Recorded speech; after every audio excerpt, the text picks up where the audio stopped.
Nous vivons une crise de l'élevage absolument inédite, terrible, et dont nous pensions qu'elle ne serait liée qu'à cette évolution des matières premières, contexte Covid, jusqu'à ce qu'arrive la crise internationale que nous vivons depuis hier matin. Cette crise de l'élevage,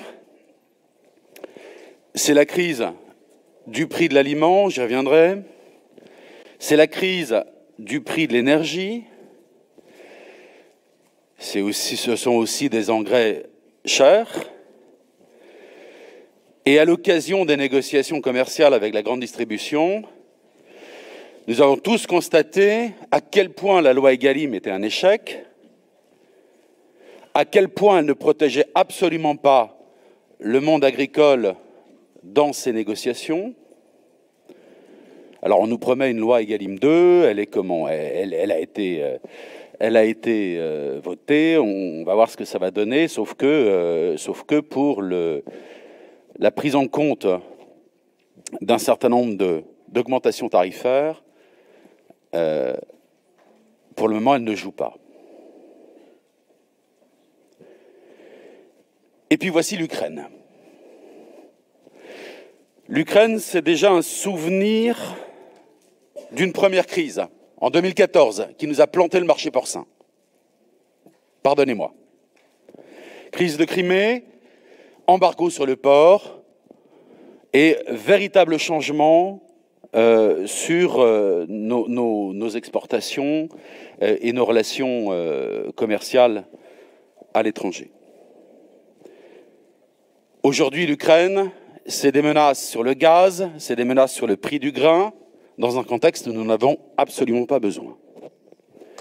Dans cette affaire, nous avons objectivement un gouvernement qui, au pire, n'aime pas l'élevage, au mieux, le néglige.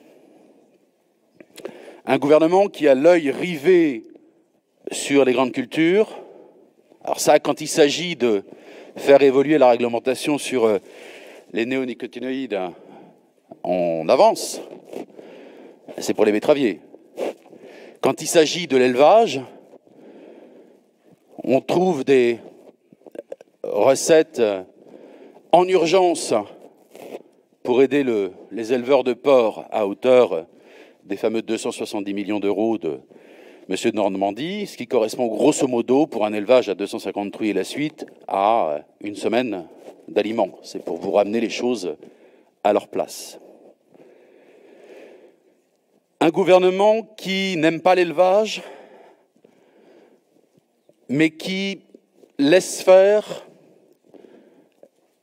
les fameux antispécistes en donnant l'illusion aux éleveurs qu'ils font quelque chose. Je m'explique. Vous vous souvenez que nous avions obtenu, les uns les autres, le fameux programme Déméter. Déméter, c'est un programme dans la gendarmerie qui visait à protéger les éleveurs agressés dans leurs élevages par ces militants antispécistes. Cette démarche a été attaquée, les antispécistes en question ont gagné et la démarche a été oubliée. Il n'y a donc plus aujourd'hui de possibilité de faire appel à ce dispositif. Le bio. Le bio, la crise nous rappelle, la crise sanitaire, qu'il s'agit d'une niche, d'une belle niche, sur le fond et en volume. Néanmoins, il s'agit d'une niche qui aujourd'hui est en passe d'arriver en surproduction.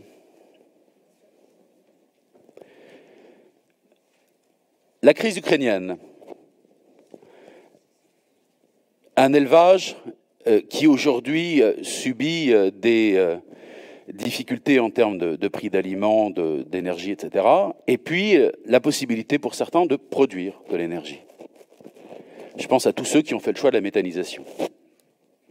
Alors certes, on ne va pas combler les difficultés liées au gaz russe par la méthanisation bretonne. Rassurez-vous, les volumes ne sont pas là.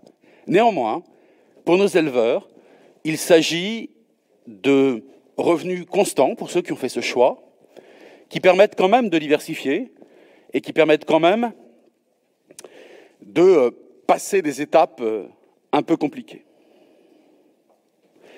Voilà, Monsieur le Président, quelques propos. Dans votre budget, je ne trouve pas, en l'état, de réponse à la hauteur de la crise.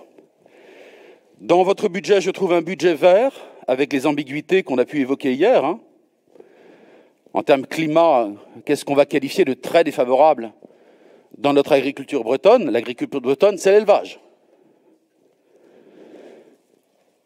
Un contrat de plan dans lequel eh bien, l'agriculture est absolument absente.